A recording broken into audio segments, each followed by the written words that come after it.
Okay, on the record. Thank you. Okay, welcome to the regular meeting of Hamilton City Council for June 24th, 2020. It is 6 o'clock. We're here in City Council Chambers, 345 High Street in Hamilton. We do have two public hearings this evening. One involves the CARES Act COVID-19 funds. The other one involves rezoning property to a business plan development. Roll call, please. Pullman. Fear. Present. Vaughn. Present. Ryan. Here. Nab. Present. Brown. Here. Moeller. Present. I'll set the motion to excuse Vice Mayor Pullman for reasons known to council. So moved. Second. Motion by Councilmember Fear, second by Councilmember Brown. All in favor, please say aye. Aye. Opposed, same sign. Hearing none, that motion is carried. We'll next go to an offering of prayer by Councilmember Michael Ryan, followed by the Pledge of Allegiance. Please stand if you are able.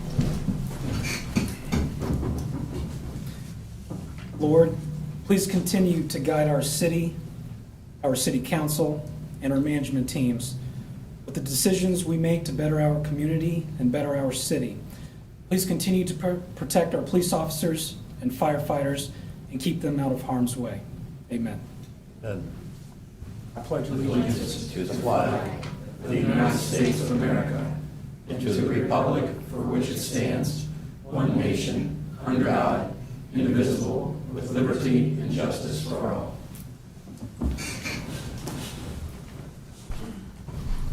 Okay. We now go to special presentations by City Council or the City Administration. First one was my asking.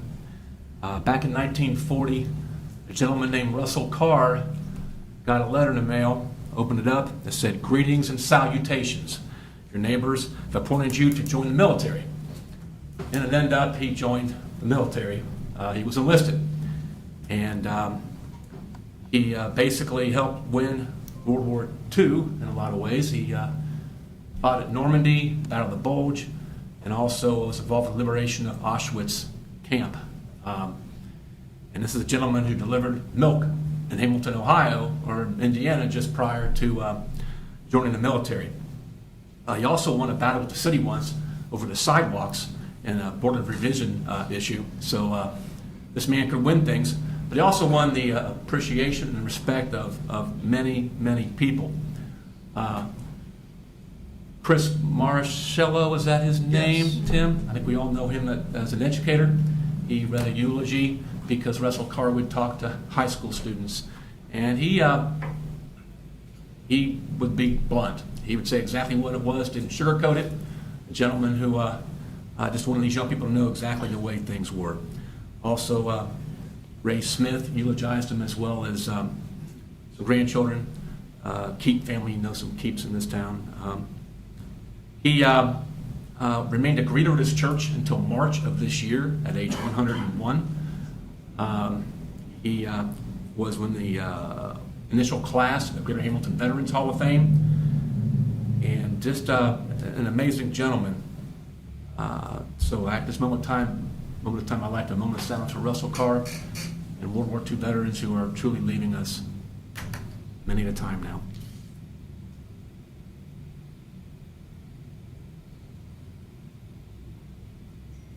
Thank you. That was his funeral brochure on the left. On the right, he's a gentleman who is lowest to the ground.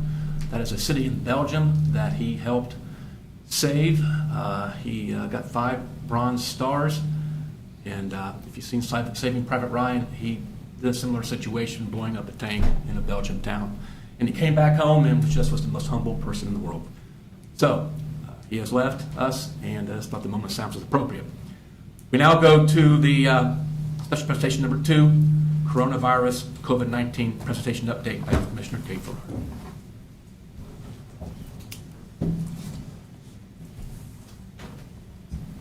Thank you, Mayor Moeller, Council, and citizens of Hamilton. I want to update you on the numbers that we have currently. So as of today, the number for the city of Hamilton is 219 cases of COVID. Butler County as a whole, which includes the 219 for the city, is at 1258. The median age of positive COVID case is 44. The incident rate is 295 per 100,000 residents. We have a distribution of cases being 40.9% non-Hispanic white, 24.8% Hispanic, 11.1% are either unknown or refuse to answer that question, 10.3% are non-Hispanic blacks, 9% Asians, and 3.9% other, which includes multiracial. The composition of the county as a whole, the main thing that sticks out is the Hispanic number. The composition for the county Hispanic number is 4.9. So as you can see, it's disproportionately high. That's really the main thing that we're noticing out of our current cases. As far as deaths, we're still at 2 for the city of Hamilton, and Butler County as a whole, we're at 40. The change in count numbers from 2 weeks ago from the last presentation, we have 31 additional cases for the city and 204 for the county. These are statistics pulled from the 6/16 report that the epidemiologist does out of Butler County.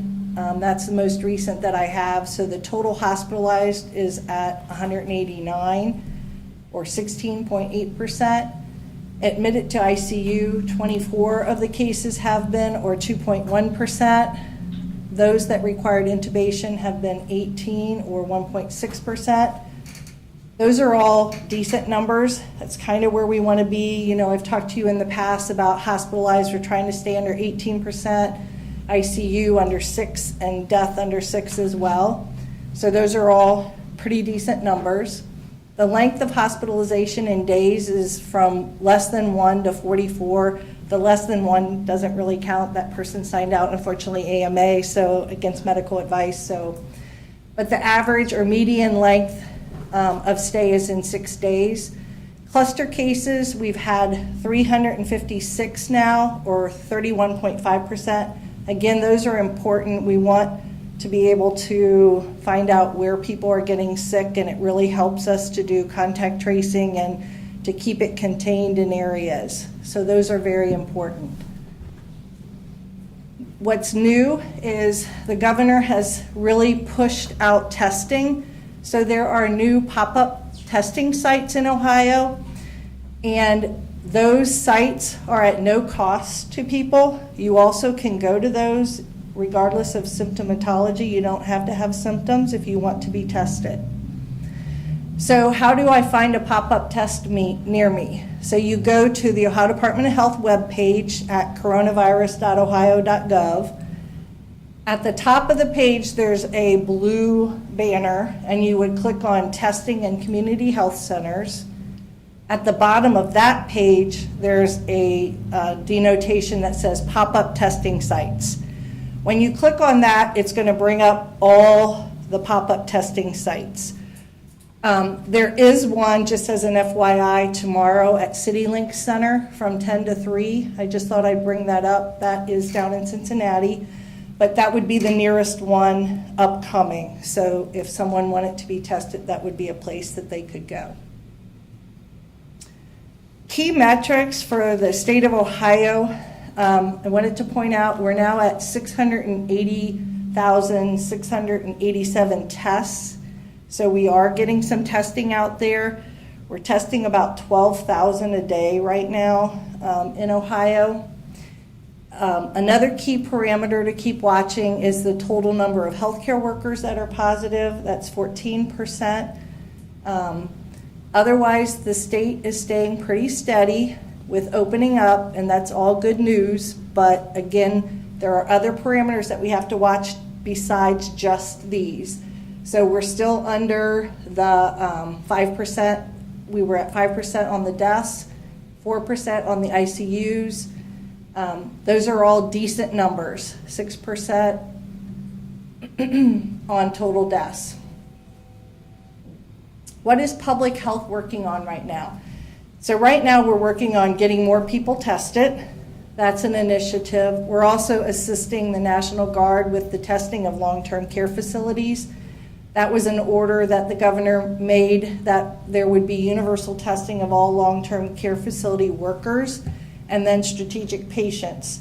So up to date, they've tested 250 facilities. They've tested 25,000 workers at those long-term care facilities and 500 residents.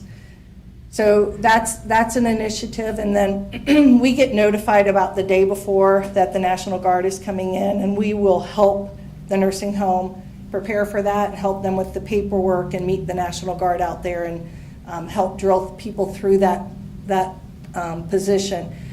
Nursing homes can opt out of it. If they don't wish to test with the National Guard, they can do their own testing. This testing is free. It is quite, from what I've heard, spectacular to watch. They're very well-organized teams that come in, and they're in their fatigues, and they go through and they test very quickly. You get the results back in about a day or two. The nursing home would get all results back, so both positives and negatives, which is also a plus. That way they have a complete list. Anyone of their workers that is not there on the day of testing, they do have to make arrangements to get them tested, so it really is universal testing. Everyone must be tested. We are entering cases into the Ohio Disease Reporting System. We're interviewing and finding contacts and isolating and quarantine as necessary, putting their contacts into the Ohio Contact Tracing System, where they get notification daily for 2 times a day to fill out a questionnaire. So we're keeping track of their symptoms. That's, again, one really sure way to contain this virus. We are assisting businesses with opening, addressing concerns, and receiving complaints from the public. Most of it is a matter of educating people on what's expected and what's not expected. People working at a hot grill with flames are not required to wear masks, so I think that's confusing because they think restaurant workers should have masks on. So it's a lot of educating. It's helping people to understand what the requirements are right now because it's confusing. We're also assisting the court system with resuming their cases and helping them with layouts of the courtroom. I've met with both our local courts and then Butler County because that sits in our jurisdiction, tried to help them set up for jury trials and et cetera. We are assisting the schools come up with plans. We've been meeting weekly with the superintendents from the whole Butler County area. Mr. Holbrook is a part of that. I meet with him individually then. And then we're also started today meeting with some of the Catholic principals to try to give them some guidance going forward on what we expect. We're still waiting for the governor's guidance of what he's going to put out, but we can't wait. School is going to be upon us, and we've got to start with some initial plans. So that's what we've been doing with cafeteria, how the school's going to lay out, what they're allowed to do, what they're not allowed to do. Again, the main project for us is to educate parents and students alike. This is about harm reduction. We're not going to have it perfect, but these kids already play in neighborhoods, and they're with each other in neighborhoods. So we're trying to think through and to set up as pods so that students in a neighborhood would fill the bus from the back forward. Preference would be that siblings sit together and then neighborhoods sit together because they're already exposed. So we're trying to come up with realistic plans. There's no way that we can run the bus 5 times to the same neighborhood and have every other seat. I think my preference is going to be that masks are going to be required on the bus because we're going to have them sitting very closely. What they do beyond that time is up to them. I think there'll be a way for parents to opt out if they're not comfortable with that. There can be a warning system if kids are messing with their masks or whatever. But it's kind of like to the days of no shirt, no shoes, no service. If you want to ride the bus, you're going to have to wear a mask. I don't know another way to figure that out for them. So that's what we are doing and working on. I thought this was an interesting slide to show you. We're really at the tip of the iceberg. This is Dr. Friedman's slide. He was the previous head of the CDC. He now runs he's an epidemiologist, and he is the CEO of Resolve to Save Lives. So if you think about COVID as the infection rate basing off the fatality rate, so right now our fatality rate is at about 0.8%. Of that we know and we've tested, we're seeing about 65% of people symptomatic, and about 35% are positive, but they're asymptomatic. They have absolutely no symptoms. They are found out because they were a contact of someone and they got tested. So if you start drawing that, you can imply that at this point in time, and this was as of June 10th, about 14 million Americans have been infected. So you start thinking about the population of the U.S., we've got a long way to go. We've got 330 million.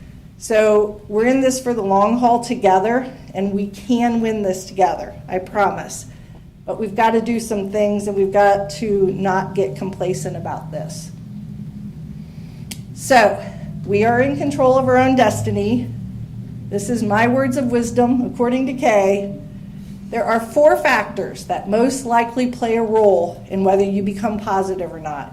It's how close you are to an infected individual, so that's that social distancing, how long you were near them, particularly without a mask, breathing the same air. You know, you don't have to be coughing on each other again. It's just the air we breathe. Whether that person expelled any viral droplets on you or near you. Right now I'm expiring, air, and that's what's infected with this. How much or how often you touch your face afterwards until you can wash your hands again. So those are the factors. Those are all things that you and I and everyone can control. We don't have to feel like this is some animal out there that we have absolutely nothing against. We don't have a vaccine, but we know those facts. So the basic steps to follow.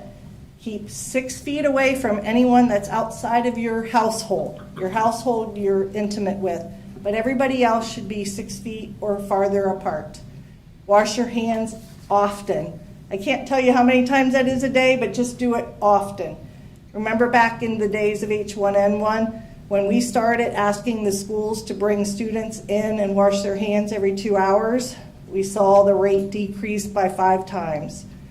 It works. It really does. Avoid touching your face. It's a habit for most of us, me too. We just have to really get in control of that. And then please wear a mask outside your home. It's just really, really, really important, especially when you can't control how far or distant you're going to be from someone. It's way different. You guys sitting there, you're sitting in a seat. You're not worried about someone coming onto you, but if you're moving about in a hallway or someplace where you don't know how far everyone's going to be away, wear a mask. That's the best thing we have. Any questions for me? Any questions? A question that excuse me, the median age of 44 seems a little bit younger than what I thought it was going to be. Yeah. That means half above and half below the age of 44. Yeah, those are the cases now, Cases, not okay, the the positive not findings. deaths. Yeah, those are cases. And what we're seeing, the numbers that have increased are all in the southern states. I've been asked a lot about why are the southern states seeing such high increases. It's a myriad of factors. It's not one, but they really have opened up and probably opened up too soon. So, when you start opening up the beaches, all those places that you can't social distance and you're not going to wear a mask out at a beach, those all increase your likelihood that you're going to be in the shared space of someone too close without a mask and breathing the same air. So that's what's happened a lot with the southern states, but the group that has increased in the southern states have been mostly the 20 to 40-year-olds. Because again, those are the ones that are at the beach enjoying themselves. And then when they come into contact with elderly are more likely to pick it up. But don't underestimate, if you take an 80-year-old and you take a 30-year-old and they both have comorbidities, they're the same. They both have diabetes, heart disease, they're both not going to do well with COVID. It doesn't matter that you're young.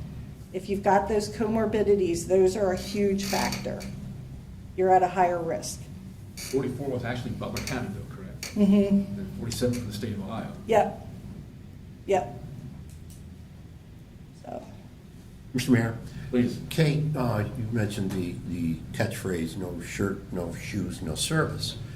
And in the public, and you're shopping, you're out in things, what sort of compliance does the state have, does county have, toward encouraging businesses to at least share the observation if they don't have any kind of a policy, a firm policy? Is it just what you've shared with us tonight and the viewers that are with us this evening here on TV Hamilton and things about just being careful? Is there anything that's coming from state level in so much that that's really the control? Is there anything coming more that you could share with us tonight about that sort of compliance? so with businesses, the order is that all the workers wear masks, but the patrons don't have to. It can be highly suggested. It is up to the business to say, if you don't have a mask on, you're not coming in. So I've heard various businesses that have done that. Menards is one of them. You don't have a mask, you don't come in. They sell them for $1 right at the door, you know, if you've forgotten it in some way or form. I know Costco doesn't let you in without a mask. So that's really the personal businesses. It's on them to say, this is what I want. But remember, there's that twofold of that position that they do have control over, and that's when they're waiting on a customer, they can stay back. And that's, again, what I would advise them. If they're not comfortable because they don't want to lose business or whatever, or offend anyone, just then stay the distance. So, I mean, there's two ways to work at it, because that was that slide that told you how you get sick is too close, no mask, you get viral extraction from people talking and et cetera. So that's the part that they have control of. And that's probably about it, because they didn't come out that strongly. And I'm kind of glad they didn't. I think we have to let adults be adults, and we also have to minimize risk, but we don't want to be so tight that everyone feels that they're living in a society that they can't stand it. We have to have some control, and so we want to give the control where we have it. The pools are opening up, and again, I'm okay with that, because I think for the most part it's that time and space. So yeah, the splash pads are open and you're going to go in and swim around and flip through the water, but you're not going to be standing there like this in the water talking, or you shouldn't be. That's what the parents should encourage their kids not to do, is run around, play, do your thing, but don't be face to face talking. Thank you. Any other Thank you, questions? guys. Yeah. Any other questions? No. Thanks. Thank you very much, Kate. Thank you. Our next special presentation is street levy repaving input presentation.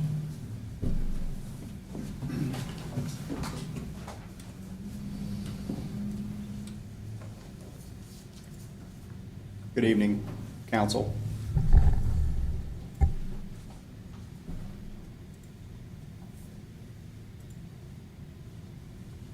Thanks, Nick. So I think the first thing we want to do is thank the voters for approving this streets levy this spring. A few interesting things about this levy in particular. First, that we have a sunset. In 10 years, in 2030, Council will have the opportunity to put this before the voters as a renewal. Secondly, is that this levy is to be proportionally split among the 17 neighborhoods. And what I mean when I say that is that if neighborhood A has 5% of the streets in the city, that neighborhood A will receive approximately 5% of the levy funds. And then finally, the interesting aspect of this levy is that residents will have a voice in determining which streets are paved, and that's what I'm here to talk about this evening. So pre-pandemic, we had had a number of hypothetical conversations that should the levy pass, how are we going to gather this input? Initially, we had planned to have a handful of large public open houses where we would invite the public to come in, ask questions, give us their feedback, and then also supplement that with some digital survey tools for those who could not make it out. So clearly we can't meet in large groups, but I think we've got a really great plan that's going to allow every resident to have their voice heard. And the 3 ways to do that, first is to go online to hamilton-oh.gov/streetslevy. That's our preferred method, and I'll go through that here in just a second. Secondly, if you know of someone who does not have access to the internet or a smart device or computer, they can call this number, 513-785-7155. It'll go directly to a voicemail. You can call it 24 hours a day. Leave us your name, your home address, your phone, or your email so that we can call you if we have any questions. And then give us up to 3 streets that you would like to see paved, and ideally the sections of that street that you would like to see paved. The third and final option, we'll have a utility bill stuffer going out citywide. A sample of that I'll bring up on the screen, but there's also a box already out here with copies of that available for people to come into the lobby here and fill it out. But if you get that one in the mail, you can either mail it back to us or come here to the lobby and put it in that drop box. So that is the utility bill stuffer that will go out. It's 2-sided. Again, we have copies out here for anyone to check out or fill out. Timeline. So feedback we're going to accept year-round. However, if you want your feedback to be considered for the 2021 paving program, we need to have that feedback by Friday, August the 7th. So that is the deadline to be considered for next year. This ensures that our engineers have time to review that input, scope out the projects so that we can bid them out by the end of the year and have everything ready to go in January of 2021 for the 2021 paving season. So the website, Nick's going to pull it up here for me.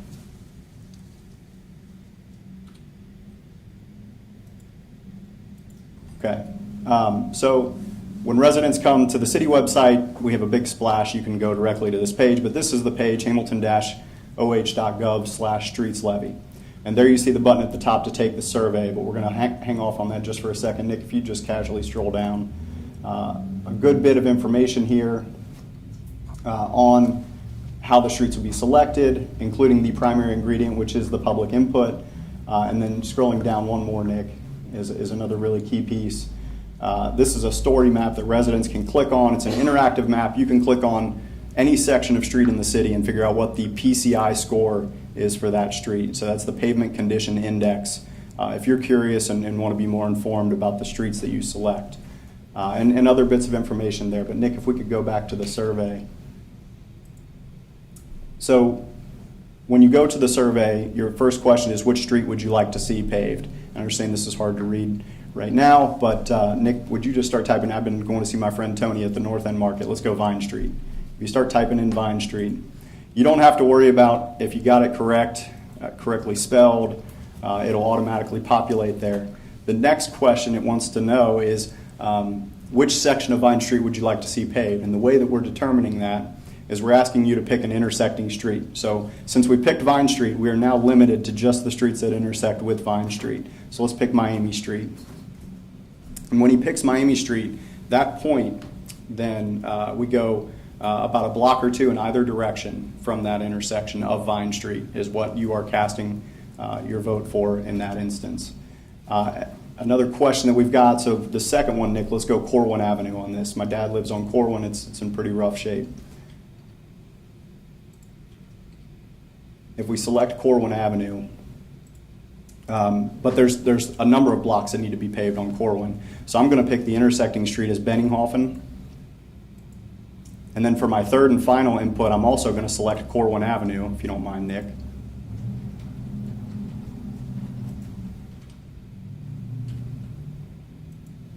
And then for that intersecting street, I'm going to select Van Hook. So there I've effectively picked about 4 to 6 blocks of Corwin Avenue using 2 of my 3 selections. Below that, we ask for name, address, email address, and then you can elect into the City of Hamilton's newsletters. Back to the presentation, Nick.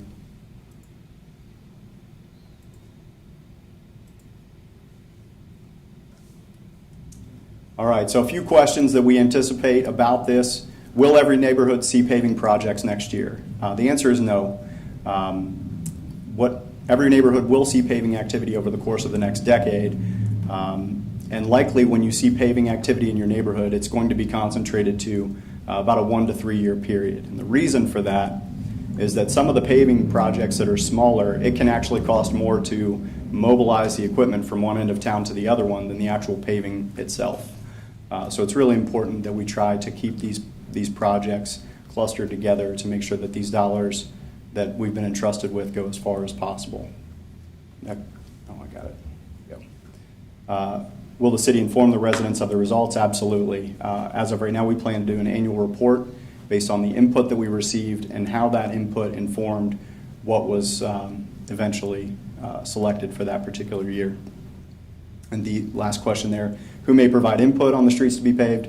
City of Hamilton residents. Council made it clear that we are allowing resident input regarding residential streets, and that's why we're requiring name, address, along with contact information be provided. And with that, I know that was a lot. Any questions? Concerns, comments? How do we get this information out to our residents? So I've talked to Mike Rutledge. He's actually talked to Kyle Nagel, the editor. They plan to run a feature on this coming Sunday. Like I said, it'll be going out with all the utility bills over the next couple of weeks, and we're certainly going to push it through all of our channels as well. Any other questions for Mr. Sarver? Thank you. The last special presentation is capital project update.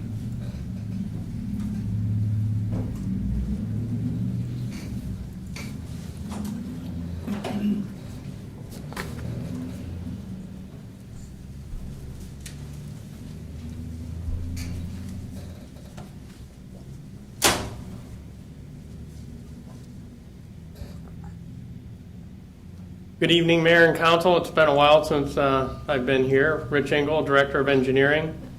And this is pretty exciting times for the City of Hamilton with all of our projects going on. Unfortunately, it is causing some traffic congestion, but we'll work through that.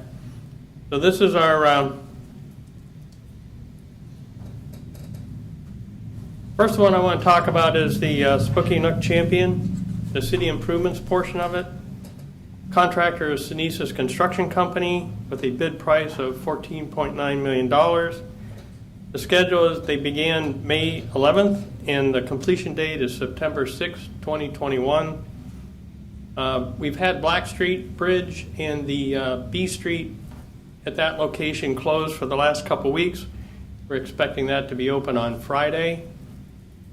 Weather permitting, I know we've got some rain coming in the next couple days. It's been a 2-week closure, but during that time we've had 2 major storm sewer crossings across B Street and Black Street. And also we've had multiple electrical conduit crossings being installed at the same time. So we're maximizing the amount of work being done to minimize the time that we're inconveniencing our public. This is also a future portion of the project. We're going to be relocating Ray Avenue up near the Gordon Avenue alley. Right now, Ray Avenue is closed. We also have a construction project going on at the main Serial Haldeman Western McKinley intersection. Again, the contractor is Sinesis Construction with a bid price of $3.6 million. They began June 1st with a completion date of September 29th, 2021. We're receiving nearly $2.9 million in funding from ODOT. City funding is a little over $700,000. And for this project, the funding from ODOT dictated the schedule. So if it wasn't for the ODOT funding and their schedule, it probably wouldn't be happening at the present time.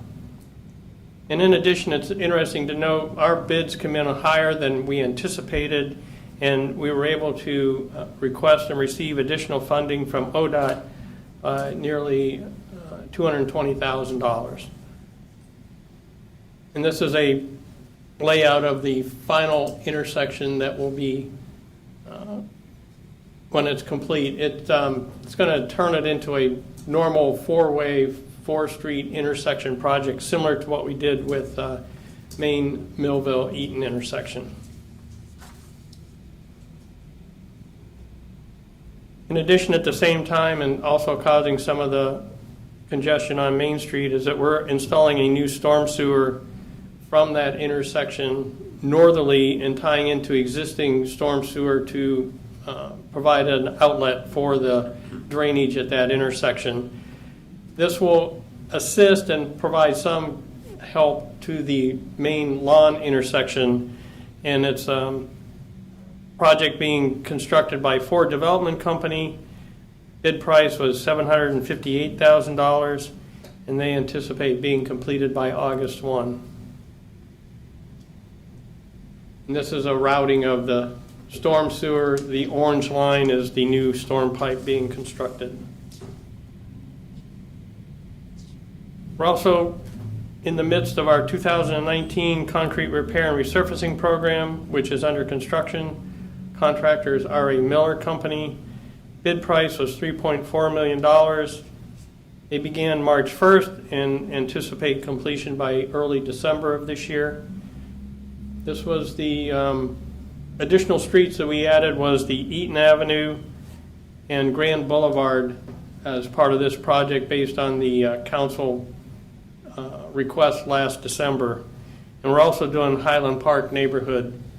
I just want to mention, in addition to the street levy resurfacing program that Brandon talked about for next year, we will also be continuing our normal annual concrete repair and resurfacing program, which is typically in the $2 to $2.5 million. So we anticipate approximately $5 to $5.5 million of resurfacing program next year. So we're anxious to get started on that and start dealing with some of our street conditions. And this is the Highland Park streets to be resurfaced. It's in the orange highlighted area.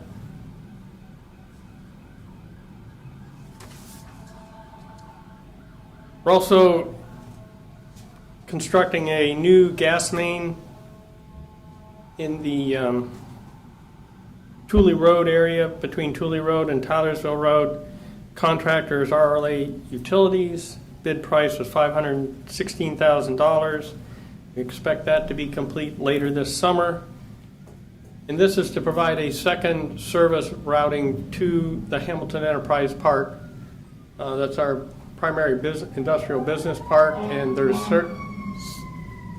there is currently only one gas main providing service to that park. So this will provide redundant service to the park so we can provide the service as needed to those important industries to our community. In addition, we're in the midst of the High Street concrete sidewalk and curb repair. Contractors Ford Development. Bid price was $286,000.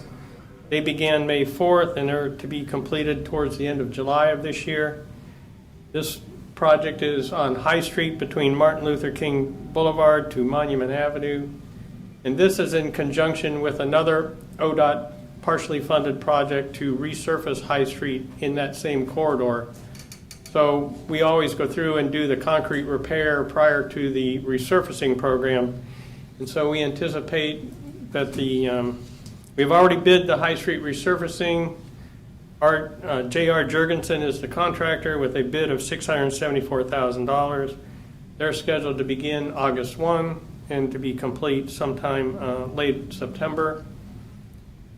The ODOT share on this project is $355,000 and the city share is $319,000. And again, funding dictated this schedule as well. We'll also have a power pole replacement project going on throughout the city. Contractor is CA Advanced Inc. Bid price was $437,000 and began in late April and expect to be complete by the end of this year. And it's various locations throughout the city, replacing old wood power poles with new poles. We also have quite a number of design projects underway. The first one I want to talk about is the Central Base Traffic Signal System. We have 97 traffic signals in the city, and we are going to upgrade those with video detection, fiber communication, new controllers with battery backup, and ADA compliant handicap ramps. This system will be designed to allow us to have more information from the traffic that's occurring on our city streets and be able to do some direct controlling of those signals. And the signals themselves will be intelligent signals, so they can do some of that management of the traffic themselves. This design is going to be completed by the end of by the summer of next year. The estimated construction cost is $5.25 million. We are receiving an OKI grant for $4.2 million with a city share of $1 million. And that will be bid late next year, and anticipate construction will be 18 to 24 months.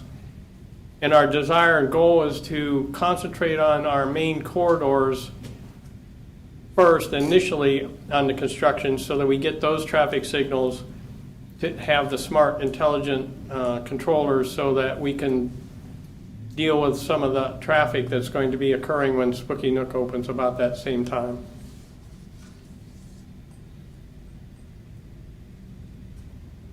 We're also moving and have bid the Highland Park Water Main Phase 2 project, and estimated cost is $4.1 million, and we're getting a low zero interest loan from the Ohio Public Works Commission for $2.1 million.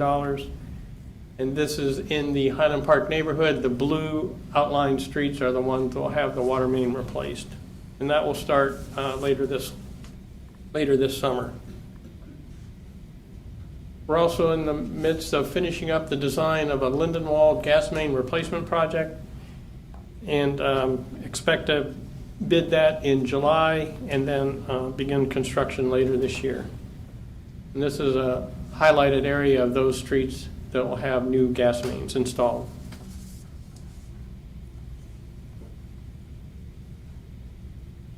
ODOT is running a safety funding program right now where it's 100% funding for the entire project, including engineering, right-of-way acquisition, and construction.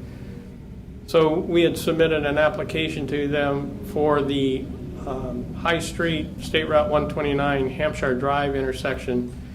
It is one of the higher crash sites in the state of Ohio. So we thought we had a pretty good chance of getting funding for that, but unfortunately our scoring in the funding system, in the ODOT funding system, did not rate it high enough to be funded at this time. So we have strong support from District 8 Engineering. We're working with them to revise our application and be able to increase the scoring on it, and we'll be reapplying for that intersection this fall. So there may be some city contribution necessary to help the scoring, but again, it's such an important intersection for us to reduce the number of crashes that occur there that we're going to do what we can. And this is it's very difficult to see, I understand, but it's a schematic of what we intend to do with that intersection. And then lastly, we've been working with ODOT on our Bilstein Bridge deck replacement for probably 3 or 4 years now. It's about $1 million project, and we're going to be applying to ODOT. They have a bridge funding program that's been in place, and we've been successful with some of our bridges here in the city. We anticipate being able to apply for that and be able to get some funding for that later this year. That's my presentation. Are there any questions? Any questions? Rich, if you will, the High Street corridor between Martin Luther King and Monument, will the brickwork, the decorative brickwork, stay and be worked around as far as paving the asphalt surface, or will it also be part of the, I'll call it the new paving program? Are you referring to the crosswalks across Yes, the street? I'm sorry, yes. We are going to mill through those crosswalks, remove all the brick and concrete, and it will be simply black asphalt from one end to the other, and then we're going to have striping, plain white striping for the crosswalks. Thank you. We think it'll be cleaner, easier to maintain, and obviously if you see traffic driving through the crosswalks these days, there's a lot of bumping and jarring of the vehicles, so we're going to eliminate that. Okay. And then secondly, Mr. Mayor, if I may. Please. As the work continues on Main Street in the Lawn, Haldeman areas and things, would you expect that upon completion that road surface would also be repaved as a result of all the work going on Main Street? At the intersection Yes. itself? Uh-huh. Yes, that's part of the project, that will all be repaved and resurfaced. So the plan is to do phase 1 and 2 this summer, which is work in the Main Street itself at the intersection, and then they will shift to phase 3 probably in September, and that will be on the Serial Haldeman side. So those streets will be under construction. And then next spring, they'll be moving over to the other side, which is the western side, and working on that part of the intersection. And then lastly, Grand Avenue. Yes, Can sir. you tell us the scope of work that might be accomplished from point A to point B on Grand? Okay, for Grand Avenue, we are working on 11th Street to the railroad tracks with the complete concrete repair and resurfacing this year. In addition, we have a 1.5 inch milling and overlay scheduled from the railroad tracks to Pater Avenue. So we will take care of a lot of the roughness. It won't be a complete project because we won't be doing the concrete along that piece, but we will be doing some resurfacing to smooth it out. Great. Thanks for the answers. You're welcome. Any other questions? Got a couple, Rich. So how do we get better scoring, more points for 129 Hampshire Drive? Is it money? Is it accidents? How do we get the better scoring? We have used that same funding for the high MLK intersection that was done a couple years ago, the main Millville-Eaton intersection, and the current intersection that's under construction, main Serial Haldeman. And those projects were about a $3 to $3.5 million total project. And we received scoring in the 70-point range on all 3 of those projects. For the High Hampshire project, our scoring was 44, and we think it was because it was the $4.5 million price tag associated with that project. And we've got a lot of support, as I said, from the District 8 engineers. In fact, they have even given their personal information about that, about the congestion they have seen there and the potential for crashes there. So we're going to work with them and see what we can do to either reduce the scope of the project or, as I said, possibly increase the city's contribution. See if that helps us in our scoring. And secondly, central-based traffic signals. What's video detection? That's the cameras that will view the traffic and identify which legs of the intersection has the most traffic and adjust the timing of the signal to allow that traffic to flow through there without being delayed. Real-time type of stuff? Yes. And that results in changes in timing and stuff like that? And the entire system will be on a fiber network, and all the information will be sent to a terminal at our city garage where we have our signal crews stationed, as well as we'll be able to view it real time here in the city building with our terminals. This is stuff. Thank you. And any other questions? Yes, I have a question. Right in Flubs, the train track, is that being taken out? Yes, that will be removed when we do our resurfacing program. That's part of our resurfacing. Okay. So we, the city, made a deal with CSX that if they remove the railroad bridges on the belt line, we would take care of removing railroad tracks on Eaton and Main Street, because we're working in both locations. Thank you. Any other questions? Thank you, Rich, for All your right, thank you. presentation. Okay, we now go to audience of citizens. And this remains a closed city council meeting due to COVID-19. So it's a closed meeting to the public with the exception as stated and has been stated each and every meeting recently in the online agenda. As we are aware, that some states are seeing an increasing number of key metrics. I think Ohio had an increase for a while. Only those who wish to speak regarding a specific agenda item will be permitted to give comments in person. Otherwise, citizens address City Council or administration by email, by emailing questions or comments to the City Clerk.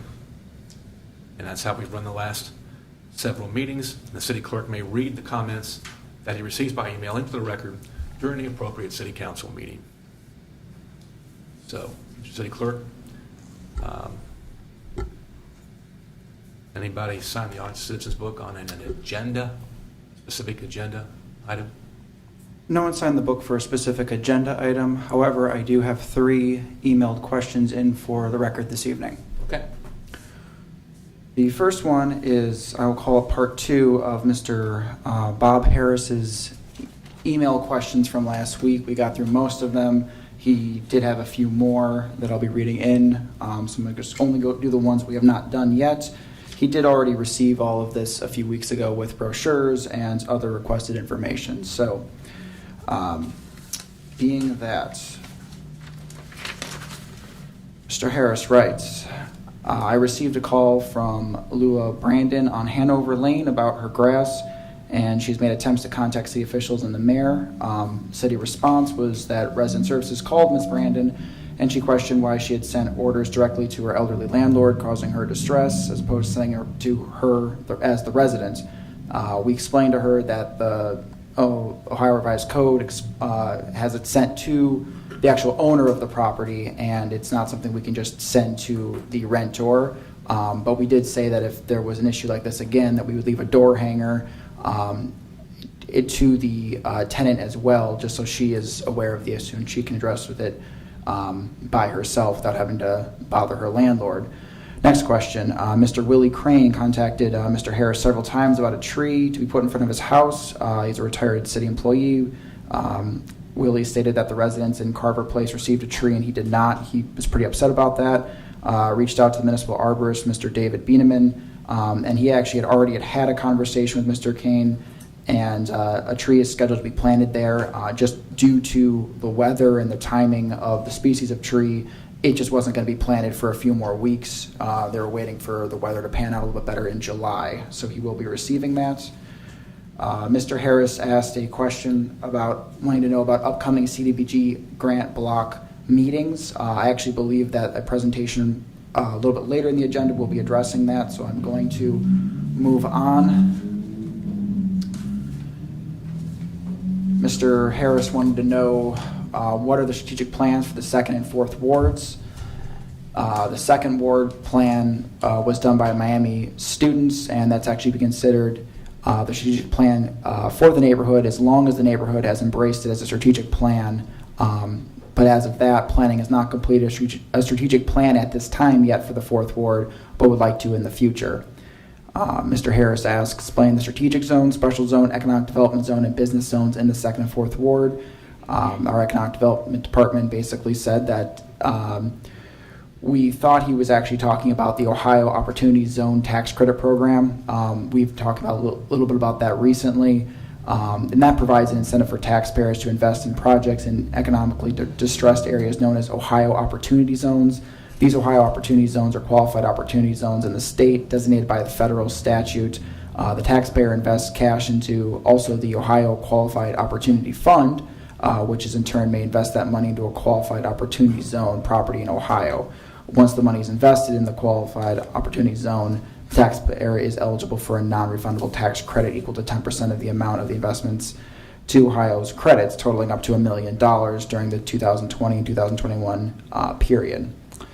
And then lastly, for that question, there's also the Community Reinvestment Area, or a CRA, Commercial and Residential Properties can be eligible for that. The program provides real property tax exemptions for property owners who renovate existing or construct new buildings. The Hamilton CRA brochure is attached and was given to Mr. Harris. What commitment, if any, are you prepared to make in terms of helping SECA get an arch constructed? Our response is just that city funds right now are being heavily reviewed as a result of COVID-19, so there's no financial commitment at this time. However, the city would be open to future conversations or interested to hear any neighborhood plans regarding it. Mr. Harris would like to know, are we willing to support any SECA applying for funds to the CDBG block program? And basically, applications for CDBG and home funds are open to the public and all government and non-profit organizations. SECA is a non-profit, so they are eligible to apply for their own funding.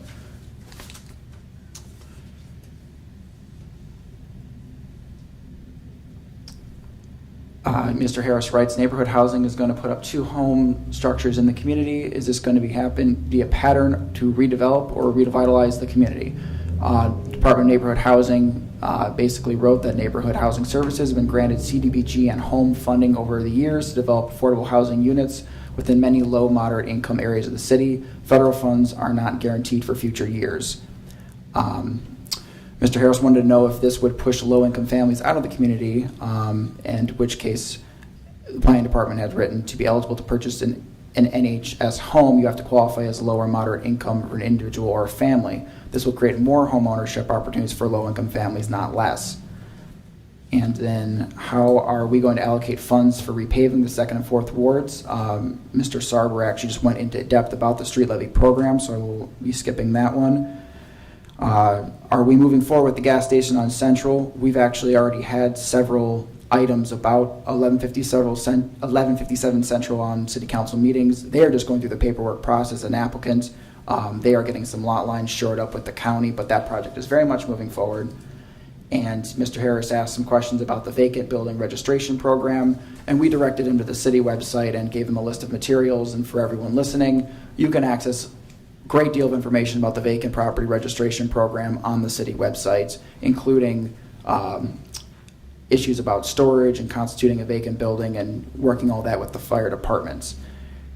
And then lastly, Mr. Harris wanted to know about scheduling a cleanup. At the time, for the first area of June, over in the area of Bailey Square, we actually already had a conversation with Mr. Harris, and we agreed to push that back to a later date just due to COVID-19. So there probably will be more conversation with Mr. Harris about scheduling the cleanup and everything else later this summer. Again, we just pushed it back just because of COVID-19. And that is Mr. Harris's questions.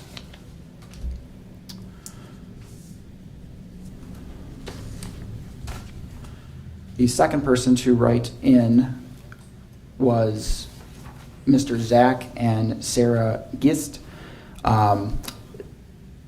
They write, please put on hold the proposal to tear down the blue building at 400 Dayton Street. This could be turned into a great hotel, which Hamilton will need due to Spooky Nook coming to the community. This could look great and amazing and can add even more business to Hamilton.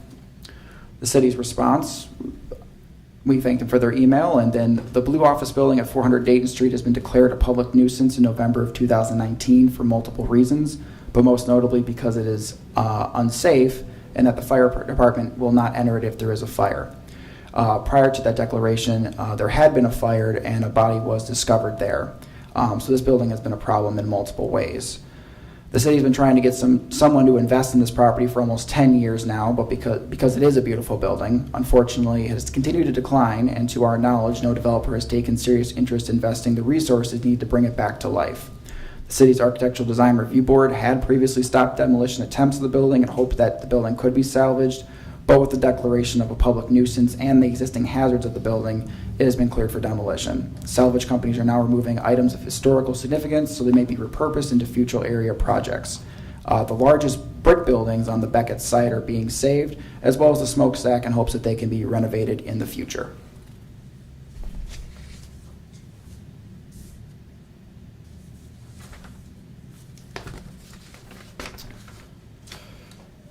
And the last resident question was for the consideration of the Hamilton City Council.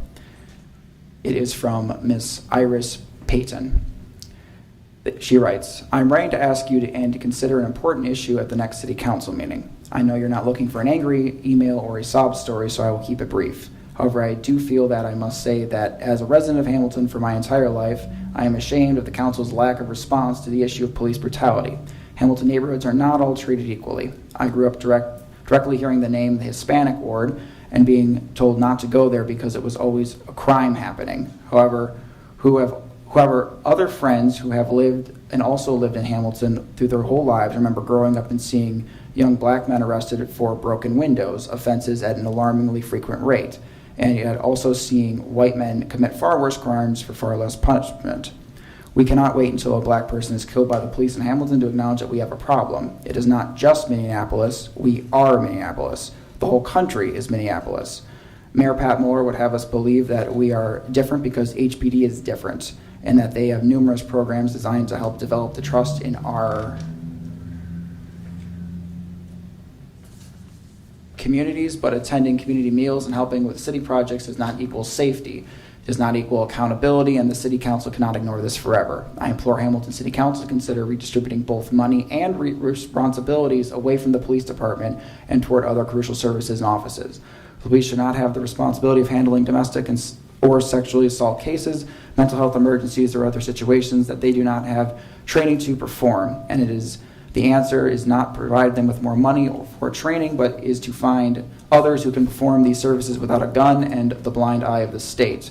Furthermore, we need concrete action plans on legislation that will hold police accountable for misconduct, because I can promise you that training for excellence alone, in Mr. Chief Buchheit's words, will not stop police from abusing their authority. Address it. The council should know just as well as me that putting this off can only make things more difficult in the long run. Respectfully yours, Iris Payton. So I do know that actually our chief of police, Chief Buchheit, has reached out to Ms. Payton and is actually setting up a meeting with her directly to discuss some of her issues and concerns that she had with the Hamilton City Police Department. Chief Buchheit has thanked Ms. Payton for getting in touch with him and was also welcoming the opportunity to have a formal discussion.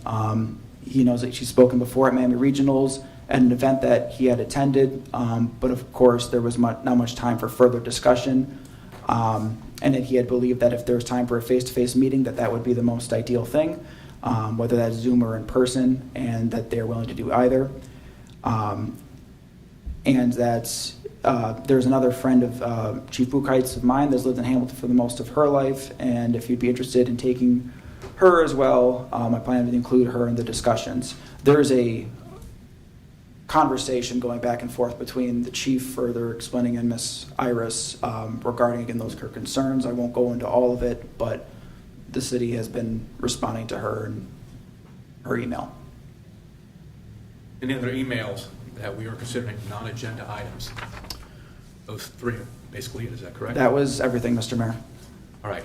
All those issues in those emails have been addressed or will be addressed by administration, council. I sent an email also to Ms. Patton, and I'll follow it up with another email, hopefully the opportunity to sit down and talk with her as well, since she mentioned me in the email. I think it would be good to sit down and talk with her. Okay, that takes care of our audience of citizens. We now go to the consent agenda, and that matters including approval of minutes, all staff reports, receive and file council information, caucus reports, the May 2020 monthly financial report, and the May 2020 monthly investment report. Now, we normally would have a committee of the whole to talk about these caucus agenda items, but due to the waiver handling meetings right now during COVID-19, we will not be having a committee of the whole. But what I'd like to have you do, if you could for the record, without reading parcel numbers, read into the record the 6 caucus agenda items without reading the parcel numbers, so you get an idea of what's going on in other matters of the city. Sure. Caucus agenda for June 24th, 2020. Report number 1 is a recommendation relative to an application for multiple conditional use approvals at 1157 Central Avenue, Hamilton, Ohio, for a convenience store with gasoline refueling pumps, automotive service and minor repair. This is actually a submittal due to major changes to the proposal from 2019 Hamilton Investments LLC applicants. Report number 2 is actually a recommendation relative to the disposition of property at 115 Franklin Street. This is the overview of 1157 Central with the gas station and convenience store that they are doing for a reapply, and the property over at 115 Franklin. 3, recommendation relative to the disposition of property with over at 830 Ross Avenue. And then number 4, recommendation relative to disposition of property over at 847 Fairview Avenue, and a recommendation relative to the disposition of property at 1749 Parish Avenue. All 3 properties are side lot program properties through the land bank that are being disposed of from city ownership to a neighbor. 6, recommendation relative to multiple proposals for charter amendments as submitted by the Charter Review Commission. Okay, thank you. So, I'll accept the motion that council receive the reports of the consent agenda and concur in their recommendations. So move. Second. Motion by Councilmember Brown, second by Councilmember Fear. All in favor, please say aye. Aye. Opposed, same sign. Hearing none, that motion is carried. Now go to the public hearing part of the agenda.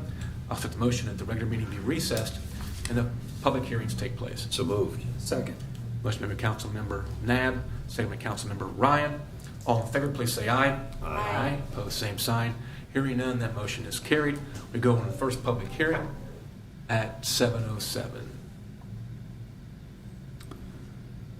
A public hearing relative to the substantial amendment for the annual action plan for fiscal year 2019-2020 CDBG-CV CARES Act COVID-19 funding.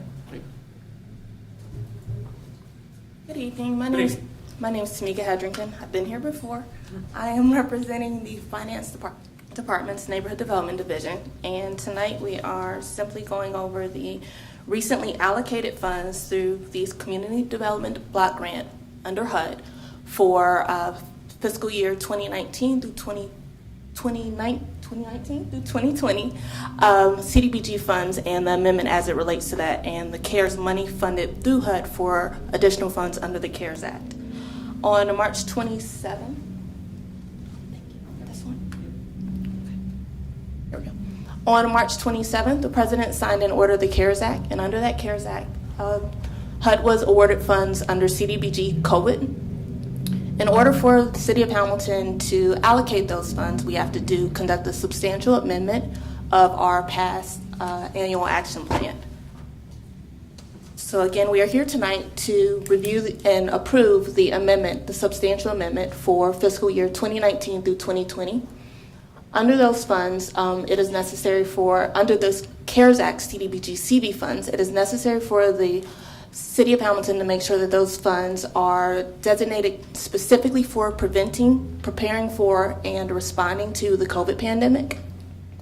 On June the 18th, we conducted a public meeting that was virtual through Zoom to gather feedback from not just individuals and the residents in the community, but also some of our local nonprofits to see any ideas they may have had as it relates to those funds.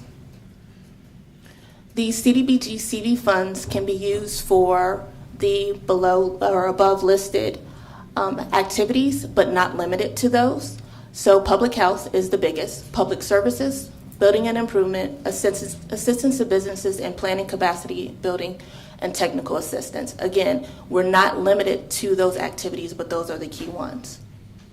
Here you'll see what we proposed so far that the funds be used for, and that we're asking council approve tonight. You'll see that the majority of the funds are being designated for health-related issues. In addition, we have 2 public services allocations that we have listed on there. One would go to Living Waters, and they will provide food as well as educational services to their extremely low income community. And then the other funds will go to neighborhood housing services and to help treat and help assist with short-term utility assistance, but as well as, and I know it's not on there, but as well as rental payments, and also mortgage payments. So they'll be able to cover those three things, which we think are and know are definitely needed given the current climate. As I mentioned earlier, on June 18th, we had a virtual public meeting. We had approximately 15 attendees at that time. We received 5 questions, but those questions we were able to address at that time, and they were just simple things asking for clarification of the funding and the funding uses. We also received written comments between the period of June 12th through June 19th, so people could submit online via email however they wanted their comments, questions, concerns, whatever they were. So we tried to, in spite of having a short period of time of receiving these funds, we tried to make sure we allowed enough time for people to provide their feedback accordingly. And that's it. I did want to address Mr. Harris's questions in regards to CDBG. He was actually on our Zoom call. He did not state any questions or concerns at that time, but we would definitely welcome them, and if he still has them, he's more than welcome to submit them. I also emailed just him an invitation to the Zoom meeting to make sure he knew that we wanted his feedback if he wanted to provide it. He asked a question in regards to future CDBG and home funds. Those applications will become available sometime in July, mid-July, and we'll also at that time have a technical assistance and public meetings as it relates to that. And those funds will be for fiscal year 21 through 2022. So if he doesn't, or if there are concerns for someone not receiving CDBG CV funds, the opportunity to receive our next fiscal year funds will be available, pending, of course, their application. That being said, any questions? Any questions? Mr. Mayor, I do. For the week window of time, June 12th through the 19th, how many responses or how many inquiries might you have had? We did not receive any. Okay, thank you. No problem. Thank you for being so thorough. No problem. Any other questions or comments amongst council? Thank you. No problem. Thank you for having me.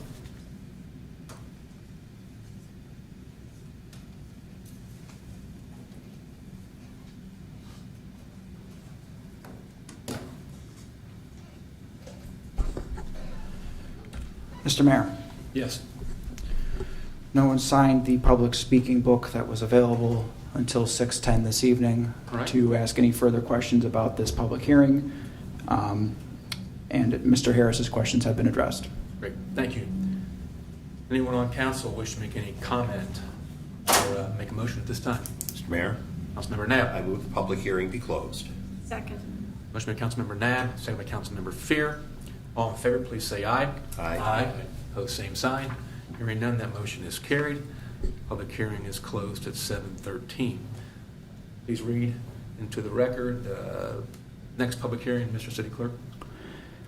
Public hearing regarding request to rezone specific properties zoned B-3 within the German Village Historic District and properties owned by Industrial Realty Group 102, 120, 131, 136, 222nd and 248th North 3rd Street, 315 Dayton Street, and 341 Linden Street, 119 and 335 North Martin Luther King Jr. Boulevard, 420 Butler Street, and 124 North 5th Street to BPD Business Plan Development. Thank you. Anyone in administration who wishes to speak at this public hearing over this business plan development?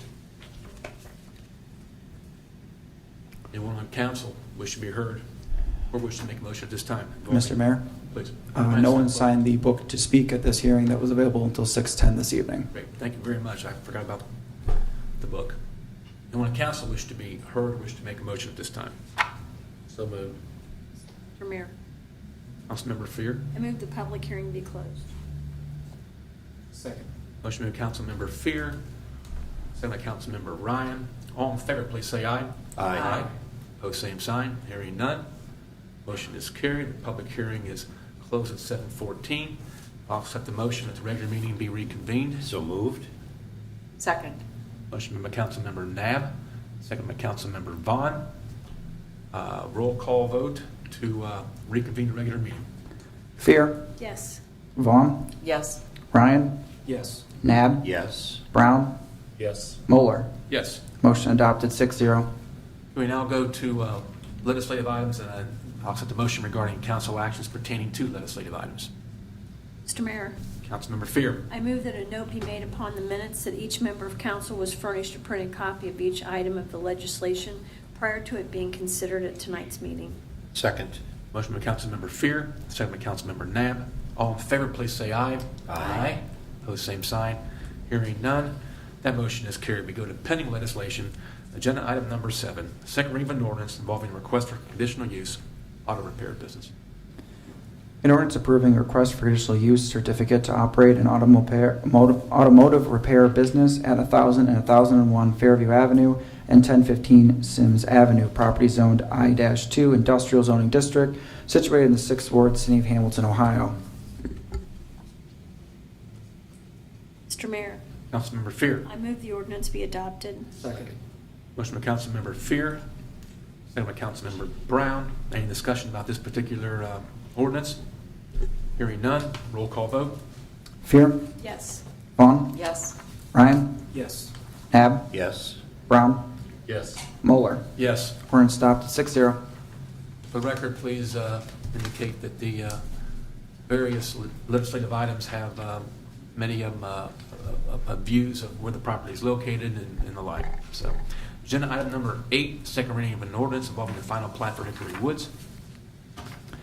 An ordinance approving the final plat for Hickory Woods Block D subdivision located at 1 East Persimmon Drive, situated in the 1st Ward, south side of the City of Hamilton, Butler County, Ohio. David P. Long of Aluminum Cliff Industries, LLC, property owner. Mr. Mayor. Councilmember I move Nab. the ordinance be adopted. Second. Motion by Councilmember Nab, second by Councilmember Brown. Any questions, comments about this one? Hearing none, roll call vote. Fear, Yes. Vaughn, Yes. Ryan, Yes. Nab, Yes. Brown, Yes. Moeller. Yes. Ordinance adopted 6-0. Thank you. Go to agenda item number 9, second reading of an ordinance involving a side lot, 123 and 127 Pershing Avenue. An ordinance approving the conveyance of certain real property acquired through the land bank to an adjoining property owner as a side lot, 123 and 127 Pershing Avenue. Mr. Mayor, Councilmember Vaughn. I move the ordinance be adopted. Second. Motion by Councilmember Vaughn, second by Councilmember Ryan. Questions, comments about this one? Hearing none, roll call, please. Fear, Yes. Vaughn, Yes. Ryan, Yes. Nab, Yes. Brown, Yes. Moeller. Yes. Ordinance adopted 6-0. Thank you. We go to agenda item number 10, second reading of an ordinance involving a side lot, 412 Hudson Avenue. An ordinance approving the conveyance of certain real property acquired through the land bank to an adjoining property owner as a side lot, 412 Hudson Avenue. Mr. Mayor, Councilmember Vaughn. I move the ordinance be adopted. Second. Motion by Councilmember Vaughn, second by Councilmember Fear. Questions, comments, discussion? Hearing none, roll call vote, please. Fear, Yes. Vaughn, Yes. Ryan, Yes. Nab, Yes. Brown, Yes. Moeller. Yes. Ordinance adopted 6-0. Go to agenda item number 11, second reading of an ordinance involving side lot, 610 South 4th Street. An ordinance approving the conveyance of certain real property acquired through the land bank to an adjoining property owner as a side lot, 610 South 4th Street. Mr. Mayor, Councilmember Ryan. I move that the ordinance be adopted.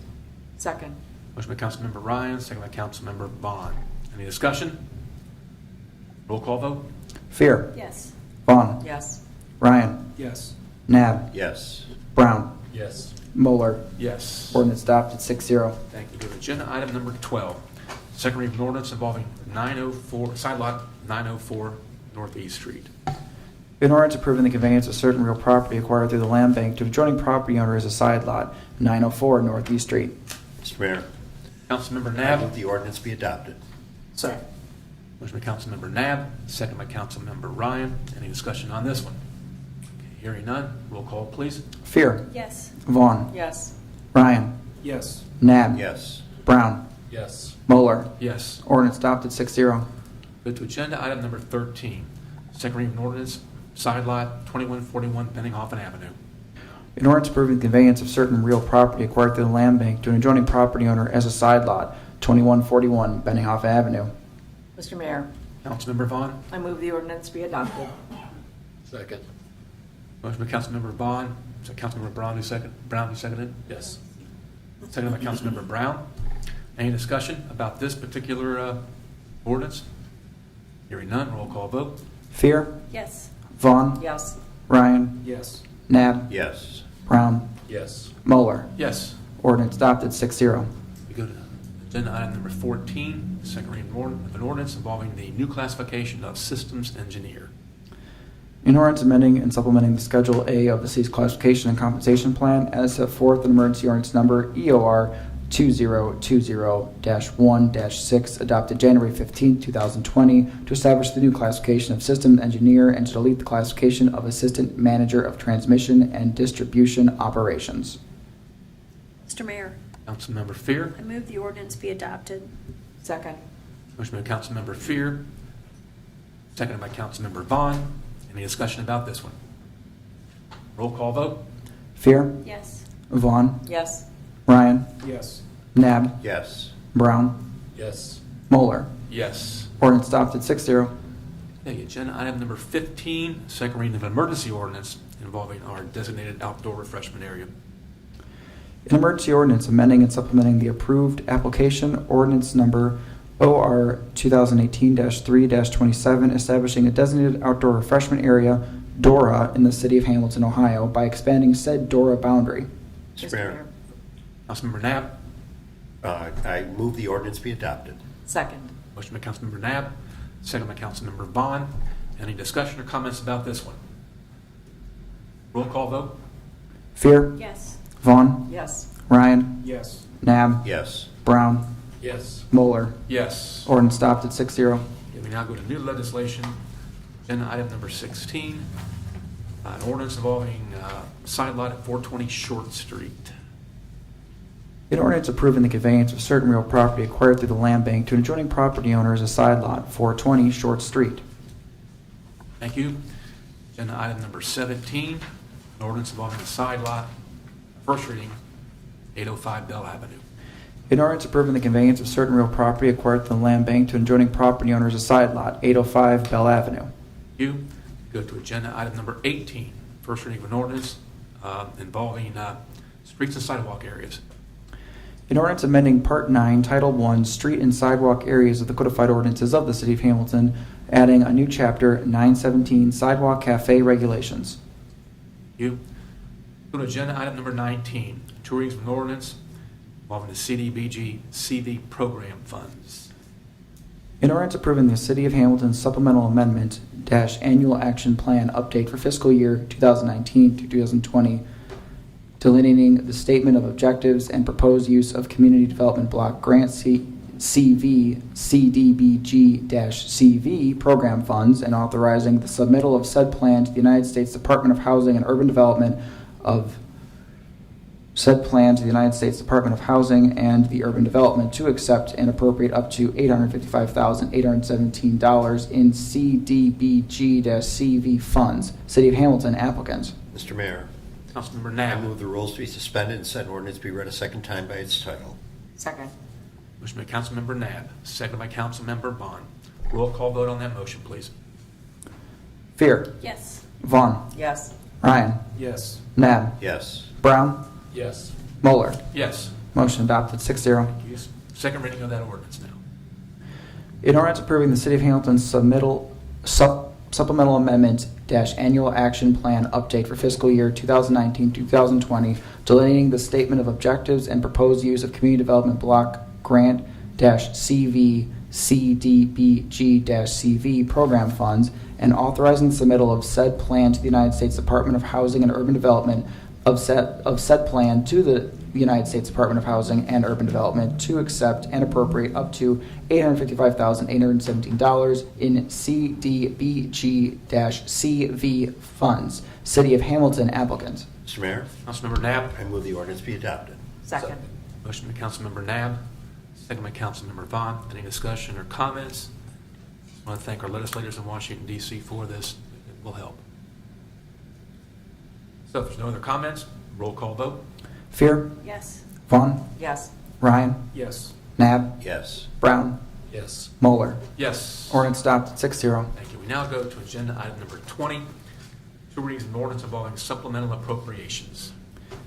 An ordinance making supplemental appropriations for current expenses and other expenditures of the City of Hamilton during the fiscal year ending December 31st, 2020. Mr. Mayor, Councilmember Vaughn. I move the rules be suspended and said ordinance be read a second time by its title. Second. By Councilmember Vaughn, seconded by Councilmember Ryan. Roll call vote. Fear. Yes. Vaughn. Yes. Ryan. Yes. Nab. Yes. Brown. Yes. Moeller. Yes. Motion adopted 6-0. Now the second reading of the ordinance, please. An ordinance making supplemental appropriations for current expenses and other expenditures of the City of Hamilton during the fiscal year ending December 31st, 2020. Mr. Mayor, Councilmember Vaughn. I move the ordinance be adopted. Second. Motion by Councilmember Vaughn, second by Councilmember Ryan. Discussion or comments on this one? Hearing none, roll call, please. Fear. Yes. Vaughn. Yes. Ryan. Yes. Nab. Yes. Brown. Yes. Moeller. Yes. Ordinance adopted 6-0. Thank you. We now go to agenda item number 21, emergency ordinance, 2 readings about this business plan development district.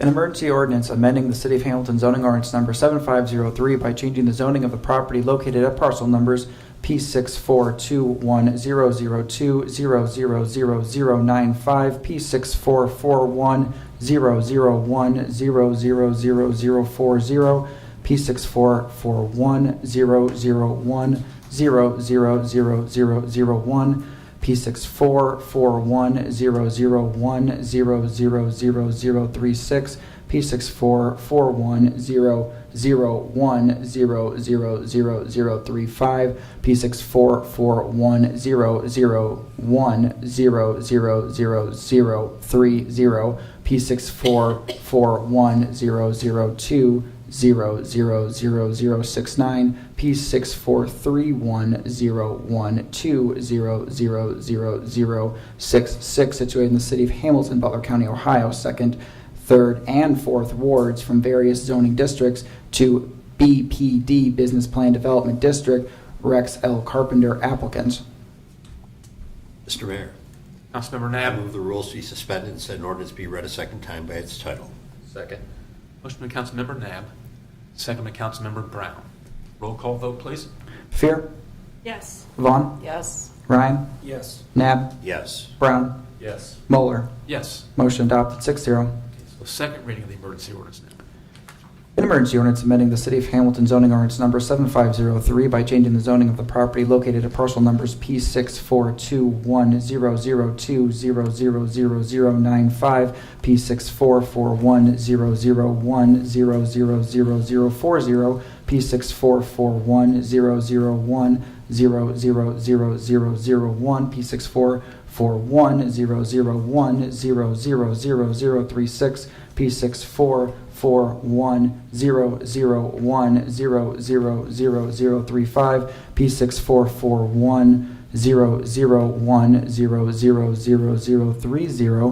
P644100100030, P644100200069, P643101200066, situated in the City of Hamilton, Butler County, Ohio, 2nd, 3rd, and 4th wards from various zoning districts to BPD Business Plan Development District, Rex L. Carpenter applicant. Mr. Mayor, Councilmember Nab. I'd like to thank the city clerk for his work this evening. It's been kind of a complex agenda, but I move that the ordinance be adopted. Yeah. Motion by Councilmember Yes. Nab, second by Councilmember Brown. Any discussion? Okay. Roll call vote, please. Fear. Yes. Vaughn. Yes. Ryan. Yes. Nab. Yes. Brown. Yes. Moeller. Yes. Ordinance adopted 6-0. Okay. Audience of the city manager. I have nothing this evening. Audience of city council. Mr. Mayor, I had Councilmember Knapp. pleasure this afternoon with Councilwoman Vaughn to be able to do some work in the Jefferson neighborhood. Great. And 17 strong, the neighborhoods department, the Love Your Block team, there were about 10 or 11 of us that went out for an hour and visited in the community. We started our work at in Jefferson Park and went out in, if you will, an array of different areas and visited with neighbors in the community and talked with residents, talked with children, young children, older children, and older children to be able to talk about 17 Strong, what it means to be part of the Jefferson community. We had some nice feedback. We gave away some what we call swag and trinkets of the city in recognition of community members and things. So we're planning on walking Wednesday throughout the city to be able to engage all 17 neighborhoods throughout the summer. So many of you who are visiting tonight online and streaming with us, you'll be seeing members of 17 Strong and the outreach community to be able to visit and talk about things that are relevant in our city. Thank you. Spreading the word, it's a great idea, building community. Thank you. Thank you. Anybody else on council? Mr. Mayor, Councilmember Fear. I actually have a question for Steve. How long will the council meetings be available on Facebook or? Indefinitely. It is, okay, good. Because I love being able to refer to this. I don't have to take such copious notes with presentations. I can go back there and watch it, and so They're thank on you. YouTube also. Okay, great, thank you. Anyone else on council? I'll say a few words about a group called G Foods, J-E-E Foods, and Tom O'Neill lives in German Village, excuse me, Dayton Lane, I shouldn't say German Village, who also works with Butler Tech Ross, and Michelle Merritt, who works with Hugs to Hamilton Urban Gardens. This G Foods organization is led by Tom O'Neill. Their mission is to leverage food waste to feed the food insecure. So basically rescue food. These are Ross High School students and those who graduated from Ross. But because Michelle Merritt's got a concern about Hamilton, of course Tom O'Neill does, G Foods does, BTW and some of our senior citizens did receive milk and produce. In the last 3 weeks, this G Foods has had distributions totaling 75,820 pounds of food, serving 13 nonprofits. And it goes to churches, it goes to BTW, it goes to organized groups. But a young boy who received what he thought was an orange ball didn't know that an orange was what he's receiving. And that's a pretty sad situation, but it's a great group, like I said, led by Tom O'Neill. And the G Foods mission statement is together, let's starve out hunger. They had their unloading at Ross High School, and they took the produce and the milk to Hamilton and other parts of the tri-state. But just what an amazing thing they're doing, rescuing food. And it's kind of a sad thing that this youngster didn't know that an orange was an orange. He didn't know what an orange ball was. So good things going on in Hamilton, good community things going on in Hamilton and in the Butler County area. Anyone that's on council have anything they want to bring to all of our attention? Okay, so we're close to going to executive session? There is not. Okay. And I'll set the motion that the meeting be adjourned. So moved. Second. Motion by Council Member Nab, second by Council Member Brown. Roll call vote to we adjourn this meeting. Fear, Yes. Vaughn, Yes. Ryan, Yes. Nab, Yes. Brown, Yes. Moeller. Yes. Motion adopted 6-0. Meeting adjourned at 7:33.